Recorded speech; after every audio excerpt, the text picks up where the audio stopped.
اب چاند جو ہے 14ویں کا چاند فل مون کتنا خوبصورت لگتا ہے. تو انہوں نے دیکھا چاند کو اور کہنے لگے اچھا شاید یہ میرا رب ہے, یہ بہت بڑا ہے. پھر اس کے بعد فلما فلا, وہ بھی چلا گیا, چاند بھی ختم ہو گیا, صبح ہوئی تو چاند بھی ختم ہو گیا.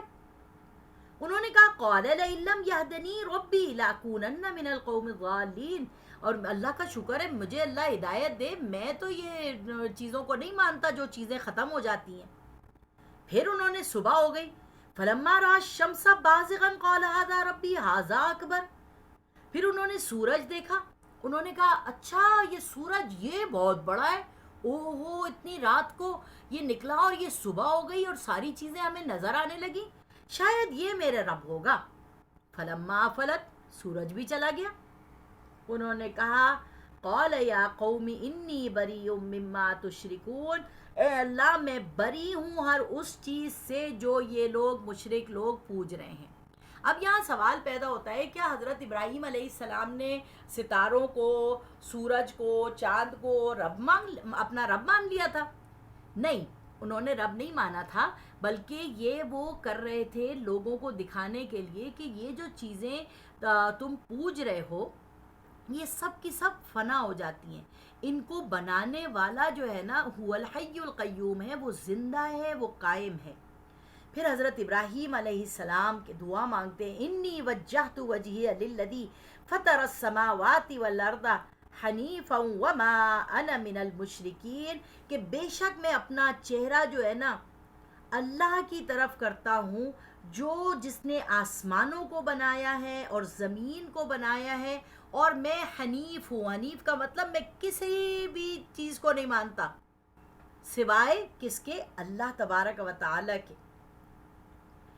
اللہ فرماتے ہیں وَحَاجَّهُ قَوْمُهُ قَالَ أَتُحَاجُّونِّي فِي اللَّهِ وَقَدْ هَدَانِ. حضرت ابراہیم علیہ السلام نے حجت پیدا کر دی ستارہ پرستوں کے لیے بھی, چاند پرستوں کے لیے بھی, اور سورج پرستوں کے لیے بھی, اور بت پرستوں کے لیے بھی, کہ یہ ساری چیزیں ختم ہو جائیں گی اور رہے گی ذات کس کی؟ اللہ تبارک و تعالیٰ کی. جب حضرت ابراہیم علیہ السلام نے یہ بات کر دی تو اب کیا ہوا؟ اب ان کو پکڑ لیا گیا. اب جب انہیں پکڑ لیا گیا تو اس زمانے میں نمرود تھا, ٹھیک ہے, اور نمرود جو تھا اس نے ان کو بلایا اور انہوں نے کہا کہ یہ تم جو اپنی دعوت پیش کر رہے ہو ذرا مجھے بتاؤ تو صحیح, یہ تم کیا کہہ رہے ہو ہیں, یہ تم کیا کہنا چاہ رہے ہو, کیا مسئلہ ہے تمہارا؟ تو حضرت ابراہیم علیہ السلام کے بارے میں یہاں پر یہ آتا ہے, سورۃ البقرہ ہی کی آیت ہے,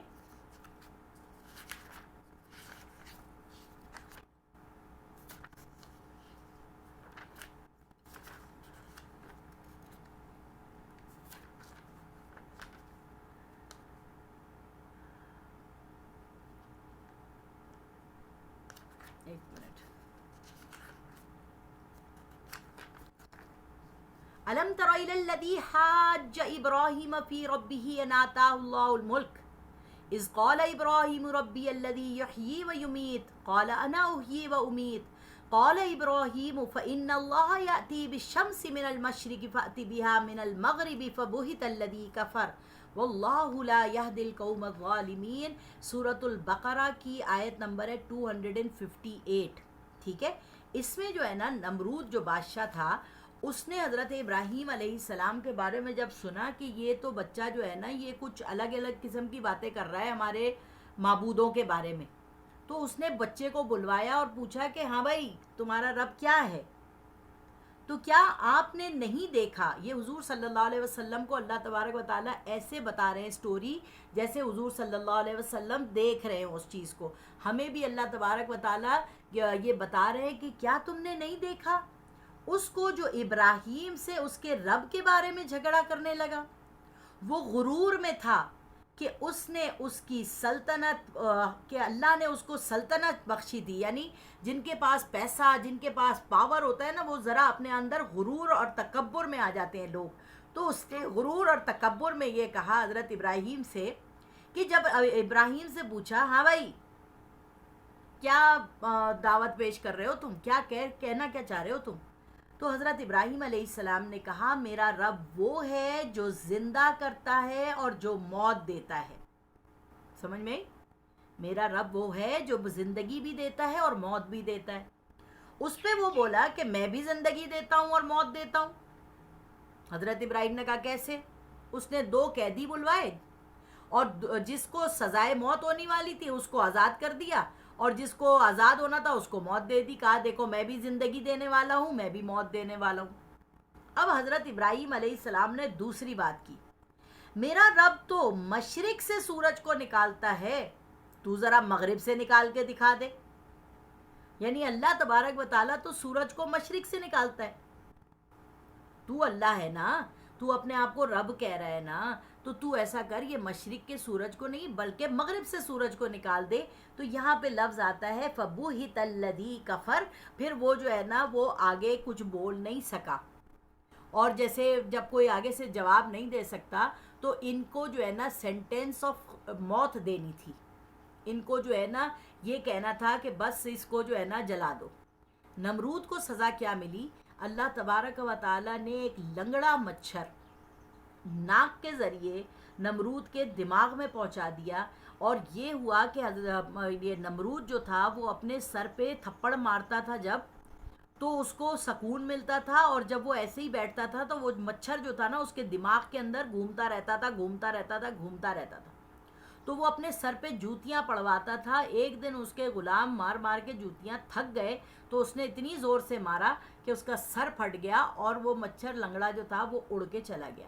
تو اللہ تبارک و تعالیٰ کا پاور بہت ہے, اگر اس کے ساتھ آپ کا ایمان, یقین, بھروسہ ایسا ہو جیسے ابراہیم علیہ السلام کا تھا, تو پھر اللہ تبارک و تعالیٰ بہت آپ کی مدد کرتا ہے. مگر یہ کام آسان نہیں ہوتا, اس کے لیے بہت یقین, بہت بھروسہ ہونا چاہیے. اس واقعہ نمرود سے پہلے یا اس کے بعد حضرت ابراہیم علیہ السلام کے یہ جو دوست جن کے سامنے یہ چاند میرا رب ہے, سورج میرا رب ہے, ستارے میرا رب ہے کر رہے تھے, تو لوگوں نے کہا کہ ان کے دوستوں نے کہا ارے بھائی ابراہیم ایک بہت زبردست میلہ لگ رہا ہے فلانی جگہ پہ, تم چلو گے ہمارے ساتھ؟ یہ قرآن کے قصے ہیں جو میں آپ کو سنا رہی ہوں, تم چلو گے ہمارے ساتھ؟ تو حضرت ابراہیم علیہ السلام نے کہا انی سقیم, میں بیمار ہوں. بیمار سے مراد کیا؟ یعنی میں بیزار ہوں تم لوگوں کے ان بت پرستوں سے. ٹھیک ہے. ان دوستوں نے کہا ارے پتہ ہے تمہیں الگ الگ شہروں سے, ملکوں سے الگ الگ لوگ اپنے اپنے بت لے کے آئیں گے, ہم ان کے بت خریدیں گے, وہ ہمارے بت خریدیں گے, یہ ایک بڑا اچھا ایک ہمارے لیے جو ہے نا وہ ہوتا ہے, سب جا رہے ہیں تم بھی چلو. حضرت ابراہیم نے کہا انی سقیم, میں بیمار ہوں.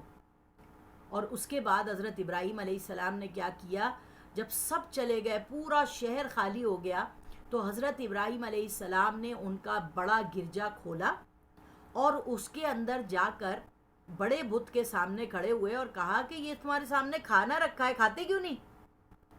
یہ پانی رکھا ہے, پیتے کیوں نہیں؟ ٹھیک ہے. اس کے بعد اس بڑے والے جو بھگوان تھا نا ان کا, اس کے ہاتھ میں ایک کلہاڑی تھی. حضرت ابراہیم نے وہ کلہاڑی اٹھائی اور اس سے سارے جو چھوٹے بت کھڑے ہوئے تھے نا اس مندر کے اندر, ان سب کو حضرت ابراہیم علیہ السلام نے توڑ دیا. اور توڑنے کے بعد کیا کیا, حضرت ابراہیم علیہ السلام نے وہ جو آلہ تھا نا جس سے توڑا تھا حضرت ابراہیم نے بڑے والے بت کا, اسی کو وہ بت کو پکڑا دیا آلہ, اور گھر گئے اور سو گئے. اب یہ کتنا بڑا ڈیرنگ کام کیا تھا حضرت ابراہیم علیہ السلام نے. یہ ڈیرنگ کس نے ان کو دی؟ اللہ تبارک و تعالیٰ نے دی. یہ واحد نبی ہیں جنہوں نے بتوں کو توڑا. حضرت نوح علیہ السلام کے زمانے سے بت پرستی شروع ہوئی تھی, مگر بت کسی نے بھی توڑے نہیں سوائے حضرت ابراہیم علیہ السلام کے.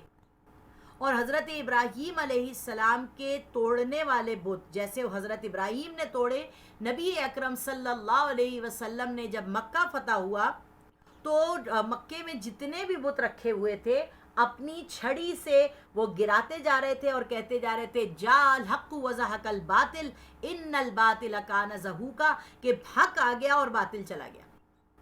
تو حضور صلی اللہ علیہ وسلم نے حضرت ابراہیم علیہ السلام کی لیگیسی کو پورا کیا بتوں کو توڑ کر جب فتح مکہ ہوا. ٹھیک ہے, یہ بات کو اپنے ذہن میں آپ نے رکھنا ہے. ٹھیک ہے.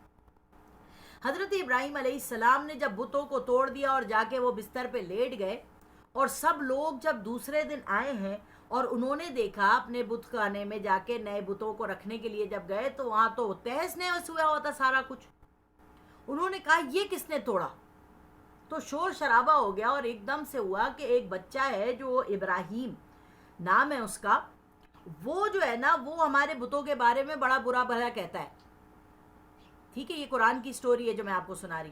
وہ ہمارے بتوں کے بارے میں بڑا برا بھلا کہتا ہے، اس کو پکڑ لاؤ. سب لوگوں نے حضرت ابراہیم علیہ السلام کو پکڑا اور لا کے پیش کیا جب لوگوں کے سامنے. تو حضرت ابراہیم علیہ السلام نے کہا میں نے تو نہیں توڑا، میرے پاس تو کوئی آلہ نہیں ہے توڑنے کا. وہ جو تمہارا بڑا والا بت ہے نا، اس کو دیکھو وہ کلاڑی پکڑا ہوا ہے، یہ اس نے توڑے.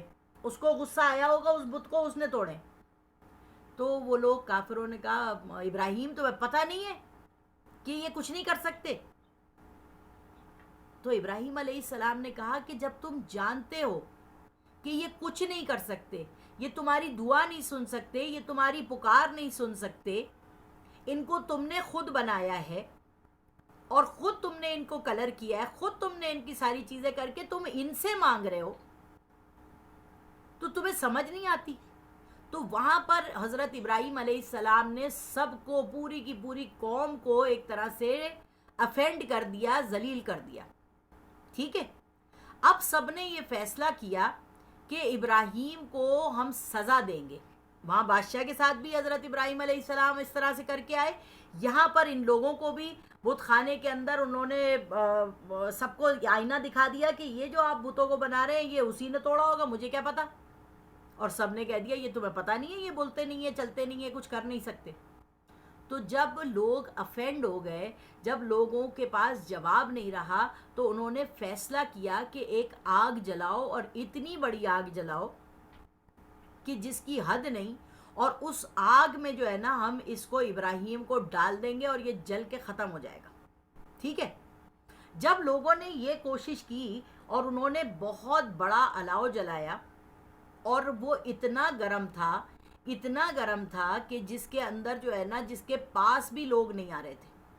تو حضرت ابراہیم علیہ السلام کو کہتے ہیں جھولے میں لٹایا گیا اور اس کو جھولے کو دھکا دیا گیا کہ وہ آگ میں گر جائیں. یہاں کچھ روایتوں میں آتا ہے، قرآن مجید میں نہیں ہے، روایتوں میں یہ ملتا ہے کہ جبرائیل علیہ السلام آئے اور انہوں نے کہا کہ ابراہیم اگر تم کہو تو میں تمہاری مدد کروں، پھونک ماروں یہ آگ بجھ جائے گی، یا بارش برسا دوں. تو حضرت ابراہیم نے کہا مجھے تمہاری مدد کی ضرورت نہیں ہے، اللہ میری مدد کرے گا. ٹھیک ہے، مجھے تمہاری مدد کی ضرورت نہیں ہے، اللہ میری مدد کرے گا.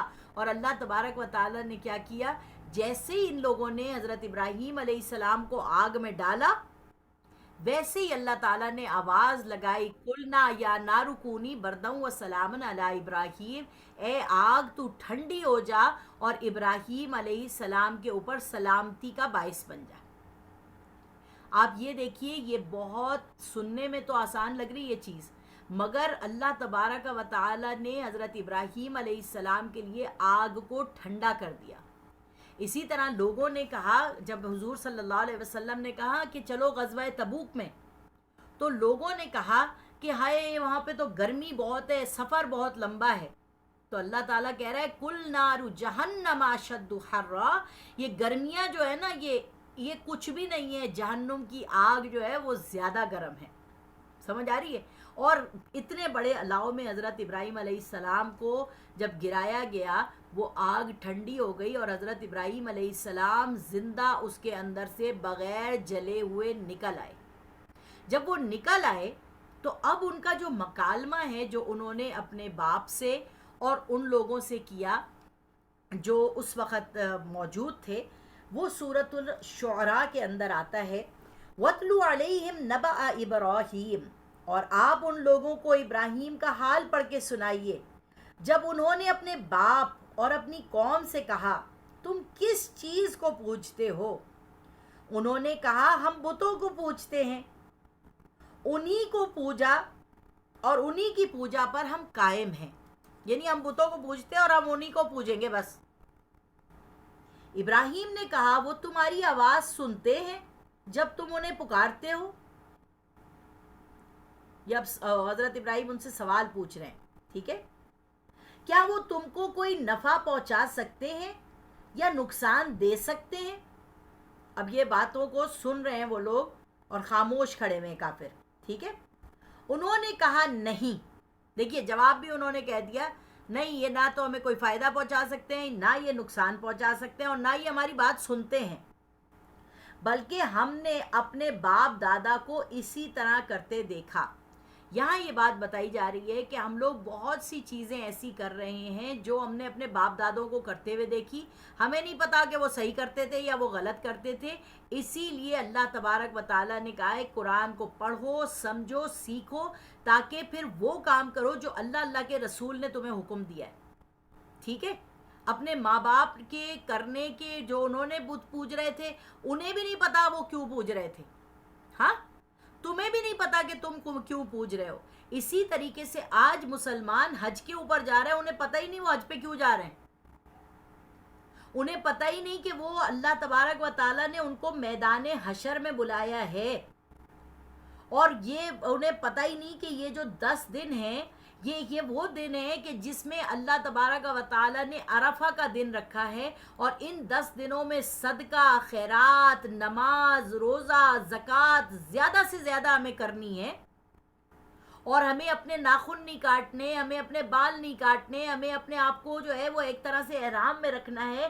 ہمیں ان حاجیوں کی طریقے سے اپنے آپ کی اللہ اکبر، اللہ اکبر، لا الہ الا اللہ، واللہ اکبر، اللہ اکبر وللہ الحمد پڑھنا ہے. ہمیں لبیک اللہم لبیک، لبیک لا شریک لک لبیک، ان الحمد والنعمت لک والملک لا شریک لک، یہ پڑھنا ہے.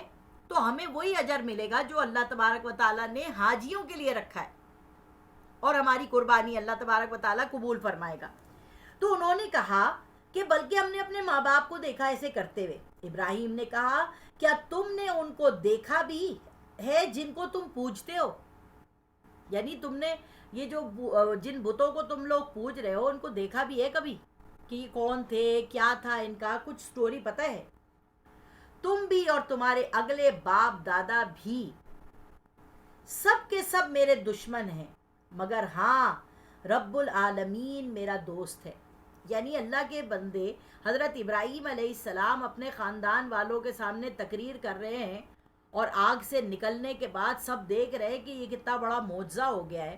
اور حضرت ابراہیم علیہ السلام کہہ رہے ہیں کہ بھائی تمہارے باپ دادا بھی غلط تھے، تم بھی غلط تھے، اور ابھی بھی غلط ہو، تو اپنے آپ کو ٹھیک کر لو بھائی، اور تم سب کے سب میرے دشمن ہو اللہ رب العالمین، اور اللہ میرا دوست ہے. سمجھ میں آ رہی ہے؟ اللہ میرا دوست ہے. الذی خلقنی فہو یہدین.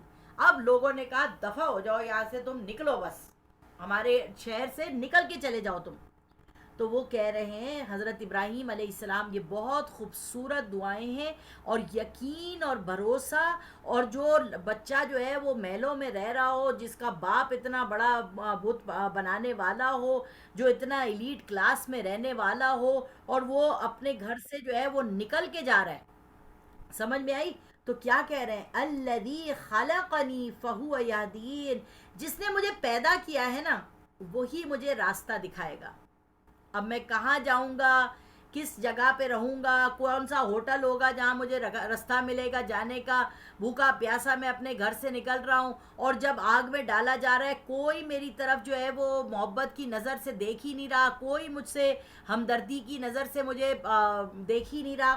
تو اللہ وہ دعا کہہ رہے الذی خلقنی فہو یہدین، مجھے جس اللہ نے بنایا ہے نا، پیدا کیا ہے نا مجھے، وہی مجھے راستہ دکھائے گا. تو مجھے بھی اور آپ کو بھی حضرت ابراہیم کی سٹوری سے یہ سمجھ میں آنا چاہیے کہ جس رب نے مجھے اور آپ کو پیدا کیا ہے وہی ہمیں اہدنا الصراط المستقیم کے اوپر لے کے آیا ہے. اور اللہ تبارک و تعالیٰ نے ہمیں اپنے نبی صلی اللہ علیہ وسلم، حضور صلی اللہ علیہ وسلم کی امت میں بنایا ہے، جو لیگیسی لے کے چل رہی ہیں ابراہیم علیہ السلام کی. اور وہی مجھے کھلاتا بھی ہے اور پلاتا بھی ہے. ایک بچہ جس کو اب وہ گھر سے نکل رہا ہے، ایک ینگ لڑکا ہے، اب اس کو بھوک بھی لگے گی، اسے پیاس بھی لگے گی، کہاں نکل کے وہ جائے گا اپنے اس تکلیف کے عالم میں، وہ کہہ رہا ہے بھروسے سے وہی مجھے جس نے مجھے پیدا کیا وہی مجھے رستہ دکھائے گا، وہی مجھے کھلاتا بھی ہے، وہی مجھے پلاتا بھی ہے، اور اگر میں بھوک کی وجہ سے، گرمی کی وجہ سے، پریشانی کی وجہ سے اگر میں بیمار بھی پڑ جاؤں گا نا تو وہی مجھے شفا دے گا۔ سبحان اللہ، کیا یقین ہے ایک جوان لڑکے کا کہ وہ اگر میں بیمار ہو جاؤں گا، ظاہر ہے ایک گرمی کے اندر اگر کوئی اس وقت مجھے نکال دے کہ جاؤ جا کے آپ جھاڑو لگا کے آؤ باہر روڈ کے اوپر، تو میں تو بیمار ہو جاؤں گی، ٹھیک ہے، کیونکہ میں نے تو کبھی جھاڑو لگائی ہی نہیں، میں نے تو کبھی گرمی دیکھی ہی نہیں۔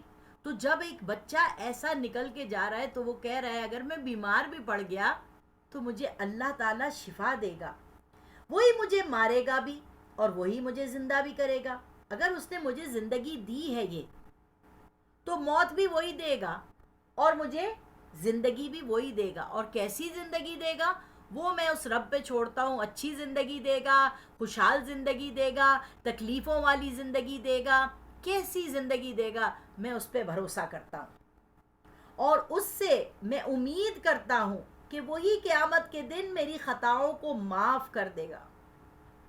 اب یہاں پر دیکھیے وہ دعا مانگ رہے ہیں، ربی حبلی، یہ دعا میں بھی کرتی ہوں جو آپ لوگوں سے کہتی ہوں آمین کہے، ربی حبلی حکماؤ نہیں، والذی اطمع ان یغفر لی خطیئتی یوم الدین، اور میں امید کرتا ہوں وہ میری قیامت کے دن میری خطاؤں کو معاف کرے گا۔ اب یہاں پر دیکھیے خطا کون سی کی انہوں نے؟ اللہ تبارک و تعالیٰ نے کہا ہے نا ماں باپ کے ساتھ اف بھی مت کرو، اپنے لہجے کو نرم رکھو۔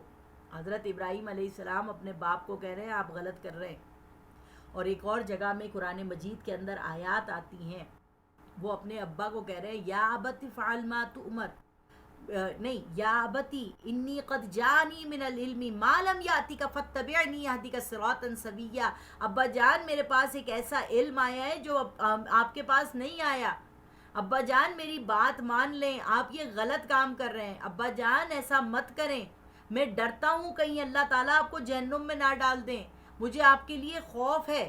وہ اپنے باپ کو سمجھا رہے ہیں، اپنے باپ کو پیار سے کہہ رہے ہیں، مگر جب نہیں سن رہے تو لا طاعت لمخلوق فی معصیت الخالق، اللہ تعالیٰ فرماتا ہے کوئی میری نافرمانی کر رہا ہو تو کسی انسان کی اطاعت کرنا جائز نہیں ہے۔ اگر وہ انسان میری نافرمانی کر رہا ہو تو حضرت ابراہیم علیہ السلام کو پتہ ہے کہ اگر اللہ سے کوئی دعا مانگنی ہے تو پہلے کیا کرنا ہے؟ معافی مانگنی ہے اللہ سے، اللہ میرے گناہوں کو معاف کر دے، میری خطاؤں کو معاف کر دے، میری لغزشوں کو معاف کر دے، میری کوتاہیوں کو معاف کر دے، اے اللہ مجھے معاف کر دے، اگر مجھ سے کوئی بھی غلط بات ہو گئی ہے اے اللہ مجھے تو معاف کر دے، اور قیامت کے دن میری خطاؤں کو بالکل مجھ سے دور کر دینا۔ آگے دیکھیے یہ بہت خوبصورت دعا ہے، ربی حبلی حکما والحقنی بالصالحین، اے میرے رب تو مجھے حکمت عطا فرما اور مجھے نیک لوگوں میں شامل فرما۔ حکمت کیا مطلب؟ دیکھیے بچہ بولنا سیکھ لیتا ہے جب وہ 2 سال کا ہوتا ہے، 1 سال کا ہوتا ہے، ٹھیک ہے، بڑے ہو کے ہم یہ نہیں سیکھ پاتے کہ کب کیا بولنا ہے، کس سے بولنا ہے، کیسے بولنا ہے۔ یہاں یہ کہہ رہے ہیں اللہ مجھے حکمت عطا فرما، یعنی میں نے یہ جو فیصلہ کر لیا ہے، اپنے گھر سے نکل گیا ہوں میں، اب میں کسی کی بھی نہیں سن رہا، میں تیرے ساتھ ہوں، تو میرا دوست ہے، اللہ مجھے حکمت عطا فرما وَأَلْحِقْنِي بِالصَّالِحِينَ، اور مجھے نیک لوگوں میں شامل فرما۔ یعنی اب حضرت ابراہیم علیہ السلام ہی ابو الانبیاء ہیں، تمام انبیاء انہی کی اولاد میں پیدا ہونے والے ہیں، سمجھ میں آئی؟ حضرت ابراہیم علیہ السلام کو ماننے والے لوگ بہت کم تھے، ٹھیک ہے، بہت کم لوگ تھے جو حضرت ابراہیم علیہ السلام کو مانتے تھے۔ حضرت ابراہیم علیہ السلام اس دعا میں کیا کہہ رہے ہیں؟ اللہ مجھے نیک لوگوں کا ساتھ چاہیے، میں اکیلے کچھ نہیں کر سکوں گا۔ تو اللہ تعالیٰ نے ان کے ساتھ حضرت سارہ کو کر دیا جو ان پہ ایمان لے آئیں، ان کی بیوی، اور ان کے ساتھ حضرت لوط علیہ السلام کو کر دیا، یعنی یہ تینوں لوگ جو ہے وہاں سے نکل پڑے اور اپنے گھر بار کو چھوڑ کر، سب چیز چھوڑ کر اللہ تبارک و تعالیٰ کے بھروسے پر نکل گئے۔ وَجَعَلْ لِي لِسَانَ صِدْقٍ فِي الْآخِرِينَ، اور آنے والے لوگوں میں میرا ذکر جاری رکھ، ٹھیک ہے۔ اب یہاں کیا مطلب پتہ چلا کہ نبی حضرت ابراہیم علیہ السلام ان کو کوئی امت ماننے والی ہے ہی نہیں، یعنی ہے ہی کوئی نہیں، ٹھیک ہے، ساری دنیا میں مشرکین ہی مشرکین بھرے ہوئے. حضرت ابراہیم علیہ السلام اب آئے ہیں، ان کو اب اللہ کی پہچان ہوئی ہے، اللہ تبارک و تعالیٰ نے ان سے اپنا یہ بات کروا دی ہے، وہ نکل پڑے ہیں یہاں پر سے، اور ان کے ساتھ ان کی بیوی اور ان کا بھتیجا ساتھ میں ہے ان کے، اور وہ جو ہے نا اللہ تعالیٰ سے کہہ رہے ہیں کہ یہ جو میرے ساتھ واقعہ پیش آ رہا ہے، یہ جو کچھ بھی ہے نا، اللہ تعالیٰ ایک زبان مجھے ایسی دینا نیک لوگوں کی، جن لوگوں میں یعنی آنے والے لوگوں میں میرا ذکر جاری رکھ. کا کیا مطلب ہے؟ یعنی لوگوں کو پتہ کیسے چلے گا کہ کیا سٹرگل میں نے کیا، سمجھ میں آئی؟ تو اللہ تبارک و تعالیٰ نے 5000 سال بعد نبی پاک صلی اللہ علیہ وسلم کو پیدا فرمایا، جو ان پہ درود ابراہیمی پڑھنے کا حکم دے رہے ہیں کہ دیکھو یہ وہ ہمارا باپ ہے جس نے کیا کیا تھا، اپنے گھر کو چھوڑا، اپنے وطن کو چھوڑا، اپنے آرام کو چھوڑا، اپنے عیش کو چھوڑا اور ہمارے لیے نکل پڑے، اور پھر زندگی میں ایک ٹریولر کی حیثیت سے رہے، ہر جگہ جاتے تھے اور جا کر لوگوں کو سمجھاتے تھے، جا کے لوگوں کو بتاتے تھے، جا کے لوگوں کو سب کام کرتے تھے، اور بوڑھے ہو گئے، اولاد نہیں ہے، بوڑھے ہو گئے، اولاد نہیں ہے. یہاں دعا مانگ رہے ہیں اللہ میرے ذکر کو جاری کر دینا لوگوں کے اندر، وَجْعَلْ لِي مِن وَرَثَةِ جَنَّةِ النَّعِيمِ، اور مجھے جنت نعیم کا مستحق بنا دینا. وراثت کیا ہوتی ہے؟ دیکھیے، ماں باپ کی وراثت اولاد کو ملتی ہے. حضرت ابراہیم علیہ السلام کہہ رہے ہیں اللہ مجھے میرے باپ کی وراثت چاہیے. کون سے باپ کی؟ حضرت آدم علیہ السلام کی وراثت. میں نے آپ کو بتایا نا شروع میں 2 باپوں کا ذکر ہے. پہلا حضرت ابراہیم آدم علیہ السلام کا، اور آدم علیہ السلام کو اللہ تبارک و تعالیٰ نے جنت کا وارث بنایا اور فرمایا جہاں سے دل چاہے آ کے کھاؤ، اس جگہ کے قریب مت جانا.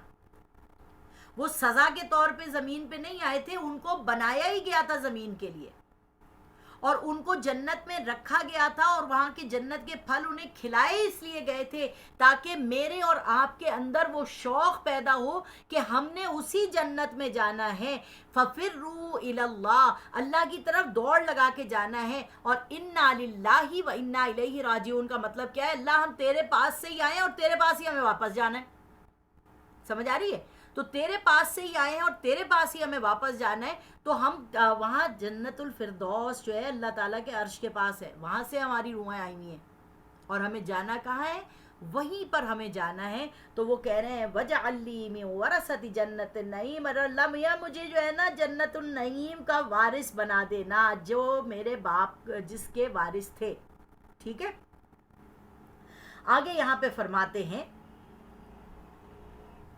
وَلَا تُخْزِنِي يَوْمَ يُبْعَثُونَ، اور جس دن لوگ اٹھا کھڑا کیے جائیں گے مجھے رسوا نہ کرنا. جس روز نہ مال کام آئے گا اور نہ بیٹے کام آئیں گے، مگر جو شخص اللہ کے پاس پاک دل لے کر آیا وہ بچ جائے گا. إِلَّا مَنْ أَتَى اللَّهُ بِقَلْبٍ سَلِيمٍ، جس کا دل پاک صاف ہوگا نا وہ بچے گا. اور دیکھیے وَلَا تُخْزِنِي يَوْمَ يُبْعَثُونَ کا مطلب کیا ہے؟ کہ اللہ تبارک و تعالیٰ جب قیامت کے دن میں کھڑا ہوں نا تو مجھے رسوا نہ کرنا. رسوا کیا مطلب؟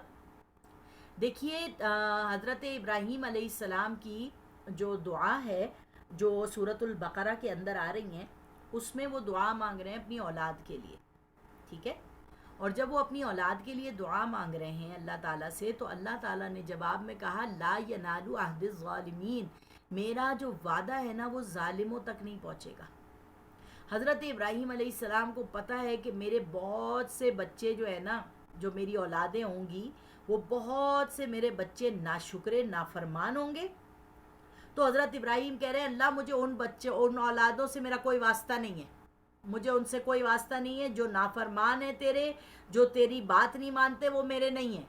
اور جو فرما بردار ہیں، جو چاہے یہودیوں میں تھے، عیسائیوں میں، کسی میں بھی ہیں، جو فرما بردار تھے جن سے تو راضی ہے اللہ، وہ میرے ہیں، وہ میرا اہل ہے. اور جو نافرمان ہے وہ ان سے میں اپنے آپ کو بیزار کر دیتا ہوں. جیسے وہ اپنے باپ سے اور اس خاندان سے بیزار ہو کے نکلے تھے اور کہا تھا یہ سارے میرے دشمن ہیں, اسی طرح حضرت ابراہیم علیہ السلام کہہ رہے ہیں کہ اللہ پاک مجھے قیامت کے دن میری اولاد اور میرے مال سے مجھے رسوا مت کرنا کہ میں رسوا ہو جاؤں کہ میری اولاد یہ نکلی ہے بری. ایسی میری اولاد تھی نافرمان. اللہ مجھے نافرمانوں کے ساتھ میرا کوئی رشتہ نہیں ہے. یعنی انہوں نے ہم کو یہ سوچنا ہے کہ ہم جو نافرمانیاں کر رہے ہیں حضرت ابراہیم علیہ السلام کی لینیج کی, ہم جو ناشکریاں کر رہے ہیں, ہمارے کو انہوں نے کہہ دیا یہ میرے میں سے ہے ہی نہیں. اللہ تعالیٰ کہہ رہا ہے پر میں ان کو فائدہ دوں گا دنیا کا بہت سا, یعنی ان کو کھانے کو بھی دوں گا, پینے کو بھی دوں گا, سب کچھ دوں گا, مگر میں ان کو جنت نہیں دوں گا. تو اللہ کے رسول نے کہہ دیا مجھے چاہیے, مجھے وہ بچے ہی نہیں چاہیے جو جنت کے وارث نہ ہوں. ٹھیک ہے, اور جس روز مال بھی کام نہیں آئے گا, آپ اپنا لاکھوں درہم دے دیں, کتنے بھی پیسے دے دیں آپ, وہ کام نہیں آئے گا.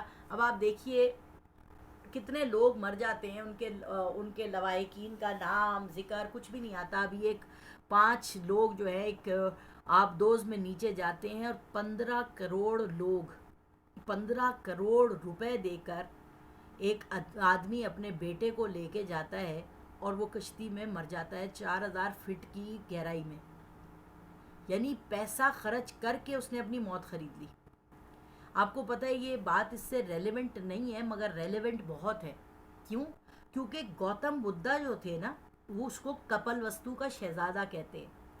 گوتم بدھ کے باپ نے, بادشاہ نے ایک ایسا شہر بنایا تھا جہاں پر اس نے یہ کہا تھا کہ میرا بچہ جو ہے نا یہ بڑے مشکلوں سے پیدا ہوا ہے, میں نہیں چاہتا یہ کوئی غم دیکھے یا کسی بوڑھے کو دیکھے یا کسی کو پریشان دیکھے یا کوئی بھی تکلیف دہ چیز جو ہے نا, میں نہیں چاہتا کہ میرا بچہ جو ہے نا وہ دیکھ سکے. ٹھیک ہے, تو اس نے کیا کیا, اس نے ایک پوری جگہ ایسی بنائی جہاں سب جوان لوگ تھے, سب خوبصورت عورتیں تھیں, سب ایسے لوگ تھے کہ وہاں پر کوئی پریشانی تھی ہی نہیں.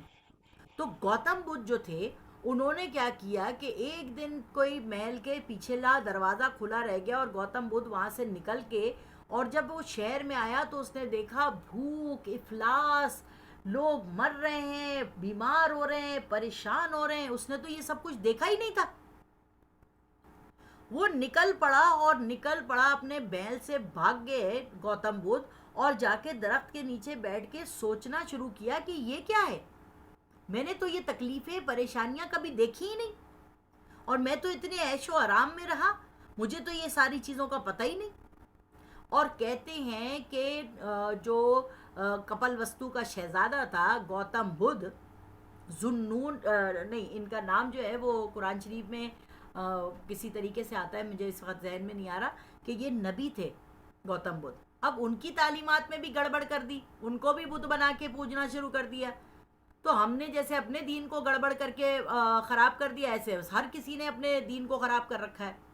تو گوتم بدھ کو جس طریقے سے باہر نکل کے یہ نظر آیا کتنی تکلیفیں ہیں, یہ جو 2 آدمی 5 آدمی امیر ترین گئے, انہوں نے اپنے کھول سے نکل کے اگر کبھی دیکھا ہوتا کہ پاکستان میں کیا حالات ہیں, کتنی بھوک ہے, کتنی افلاس ہے, کتنی غربت ہے, اور آج کل کے حالات میں کتنی تکلیف ہے, اگر یہ وہی 15 کروڑ جو انہوں نے اپنی موت کے لیے خرید لیے, اسی 15 کروڑ میں کتنے خاندانوں کو یہ جو ہے وہ آباد کر سکتے تھے, کتنے خاندانوں کے گھر بنوا سکتے تھے, کتنے لوگ بھوکوں کو یہ کھانا کھلا سکتے تھے. ان کو بھی جو ہے نا بالکل ان کی آنکھیں ایسی بند ہو گئیں اس مال میں رہ کے, دولت میں رہ کے, شان و شوکت میں رہ کے, کہ ان کو یہ احساس ہی نہیں تھا کہ باہر کتنی تکلیفیں ہیں.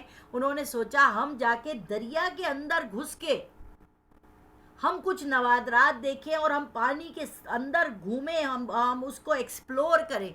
کیا نیت لے کے گئے ہوں گے, اور کچھ پتہ نہیں کہ وہ ان کی لاشیں کہاں گئیں اور پھٹ کے مر گئے. تو کیا فائدہ ہوا؟ ہمیں زندگی کیا سکھا رہی ہے؟ یہاں پر یہ سکھا رہی ہے کہ اے اللہ مجھے جنت کا وارث بنا دے، اور اللہ تبارک و تعالیٰ میرے اوپر رحم کر دے، اور اللہ تعالیٰ سے کہہ رہا ہے وغفر لی ابی انہ کان من الضالین، اللہ میرے باپ کو بخش دے، میرے باپ کو بخش دے۔ وہاں پہ کیا کہا تھا؟ پہلے انہوں نے کیا کہا تھا؟ اللہ تعالیٰ سے کہا تھا دعا میں کہ اللہ تو مجھے معاف کر دے، ٹھیک ہے؟ اللہ تعالیٰ سے پہلے انہوں نے معافی مانگی تھی اپنے لیے، اللہ مجھے معاف کر دے۔